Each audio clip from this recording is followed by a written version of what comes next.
VF in vitro fertilisation कराने से लोग बहुत घबराते हैं क्योंकि उन्हें इसमें होने वाले चिकित्सा खतरे और संघर्षों से बहुत चिंता होती है।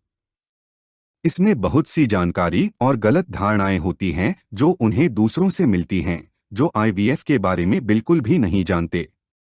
कभी कभी यह गलत जानकारी डॉक्टरों या अन्य जाइनेकोलॉजी विशेषज्ञों से भी मिल सकती है जो आईवीएफ के बारे में कुछ नहीं जानते, लेकिन उन्हें लगता है कि उन्हें पता है। ऐसे में वे रोगियों को डरा देते हैं। उनका कहना होता है, डॉक्टर आपको हार्मोन्स से भर देगा, रोज इंजेक्शन लेना पड़ेगा। ये इंजेक्शन बहुत दर्दनाक होते हैं।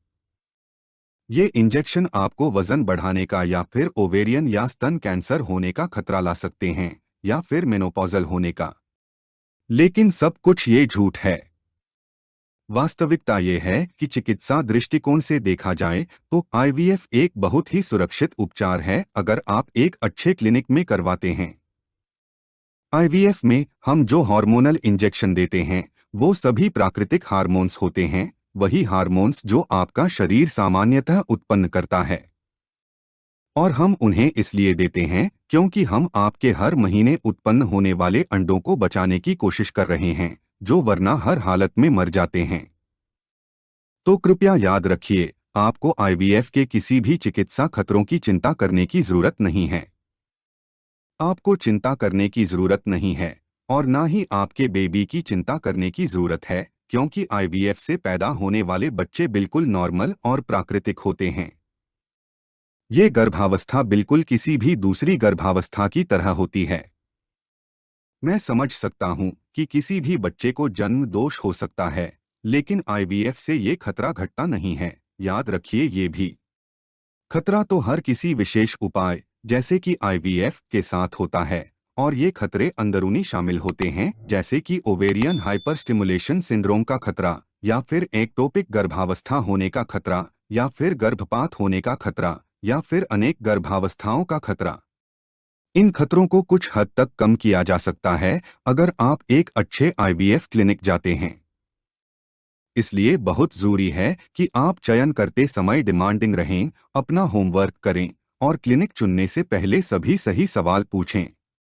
क्योंकि अगर आप एक बुरे क्लिनिक चुनते हैं तो आपको खतरा भी ज्यादा होता है जो कि एक अच्छे क्लिनिक जाने से कम होता है। मैं ये भी याद दिलाना चाहता हूं कि आईवीएफ का एक बड़ा खतरा ये है कि सफल ना हो सकना। मतलब जितना समय, पैसा और उम्मीद लगते हैं, उसके बाद भी कई बार आपका आईवीएफ साइकिल सफल नहीं होता। चाहे आपका चिकित्सा उपचार जितना भी अच्छा हो, कुछ चीजें समय लेने वाली होती हैं सफल होने में। और एक और खतरा, वित्तीय खतरा भी होता है जो कि बहुत बार स्पष्ट रूप से चर्चा नहीं किया जाता है। लेकिन सच ये है कि आईवीएफ एक महंगा उपाय है और आपको पहले से तैयार रहना चाहिए। सबसे अच्छा तरीका तैयारी करने का ये है कि आप अपना होमवर्क अच्छे से करें। आईवीएफ के बारे में जितना हो सके जानकारी रखें और डॉक्टर से अच्छे सवाल पूछें इससे पहले कि आप आईवीएफ क्लिनिक चुनें। और मैं आपकी मदद करने के लिए उपलब्ध हूं। मैं डॉक्टर मालपानी हूं। मैं आईवीएफ विशेषज्ञ हूं। मुझे 30 साल से ज्यादा का अनुभव है और मैं खुशी खुशी आपको हमारी वेबसाइट www.drmalpani.com पर मुफ्त दूसरी राय प्रदान करता हूं।